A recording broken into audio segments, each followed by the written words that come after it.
Bonjour. Bonjour. Bienvenue au sommet DSD première édition sur Internet. Est-ce que vous pouvez présenter un petit peu votre activité? Alors, on s'est lancé on a lancé l'association Les Coursiers Montpelliérains en 2019.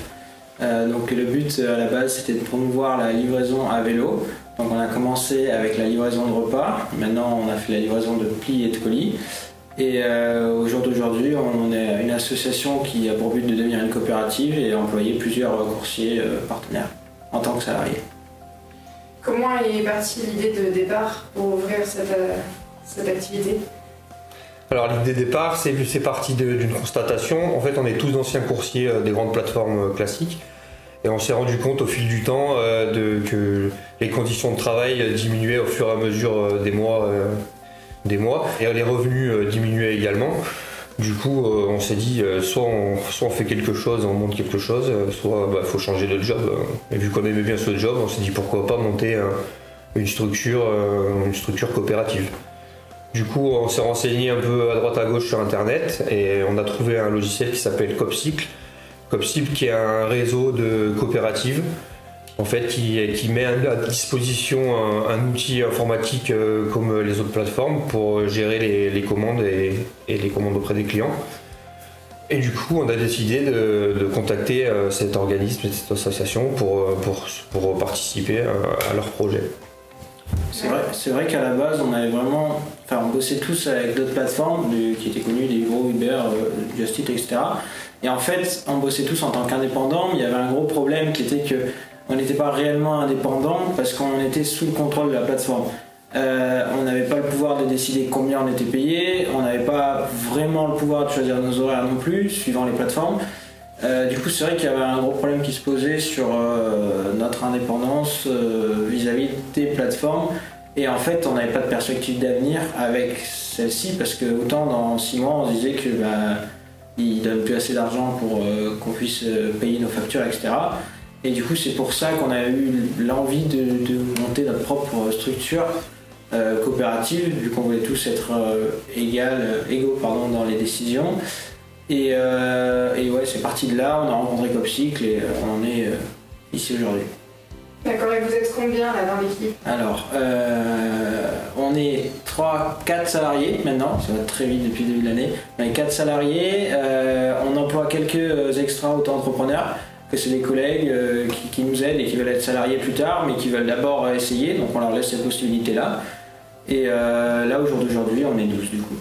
Vous avez commencé quand? En 2019. Donc vers le 1er mai 2019. Vous étiez des amis au départ? Ouais, on se connaissait tous, le noyau qui a commencé, on se connaissait tous bien. Et aujourd'hui, tous ceux qui viennent en tant que nouveaux salariés ou nouveaux coursiers partenaires pour essayer, c'est tous des connaissances qu'on a sûres. Vous espérez recruter encore? En fait, on aimerait d'abord passer en coopérative avant de pouvoir recruter plus de personnes. Là, on va d'abord recruter les personnes qu'on a, le petit noyau qu'on a. Et le but est de passer en coopérative dans les 6 mois normalement. Et là, à partir de là, on pourra salarier plus de personnes. Ouais, l'idée c'est de passer en scope cette année.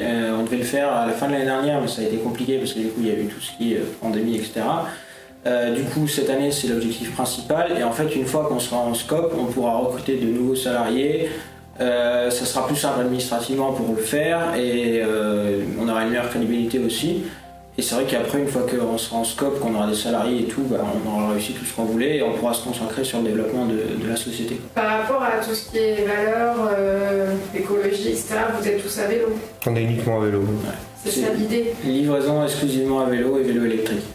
On a des vélos jusqu'au petit vélo avec simplement un sac à dos et jusqu'au gros vélo cargo où on peut être une centaine de kilos dessus en chargement. Avant d'avoir cette activité, vous avez déjà la démarche un peu du développement solidaire et durable, de faire des courses à vélo au lieu d'être en scooter, etc.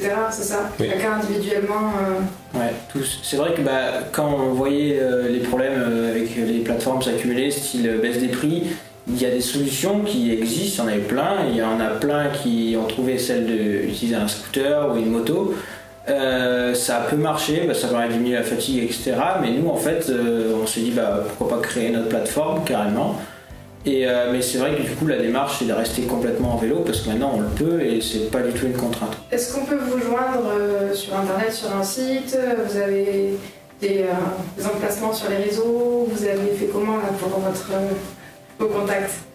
Alors pour commander un repas, vous pouvez télécharger l'application Copcycle ou alors aller passer par le site coursiermontpellier.copcycle.org. Et après on est joignable sur les réseaux sociaux, plutôt Instagram et par mail ou téléphone.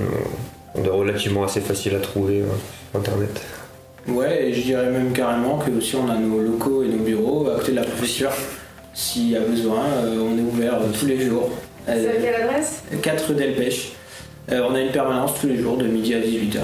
Du coup, vous n'avez pas de projet précis des mois qui arrivent? Le gros projet de cette année, en fait, c'en est juste un, c'est le passage en scope. Ouais, de faire en sorte que tout se passe bien, que c'est tout l'administratif et tout ce qui est compliqué et que c'est pas notre domaine en fait qui va nous prendre beaucoup de temps.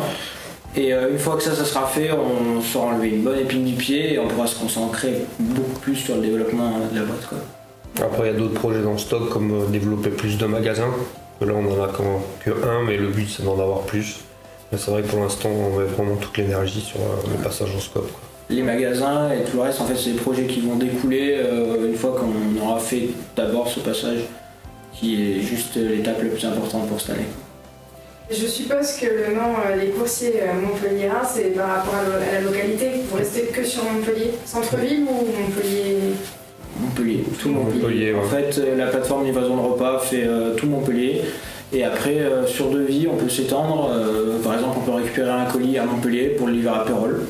C'est faisable, vu que c'est sur devis, en fait, ça va dépendre de là, jusqu'où là la personne est prête à payer, quoi. Ah, on a un rayon d'environ 4 km du centre-ville. Donc pour l'instant, c'est ce rayon qui sera peut-être voué à s'agrandir avec le temps, quoi.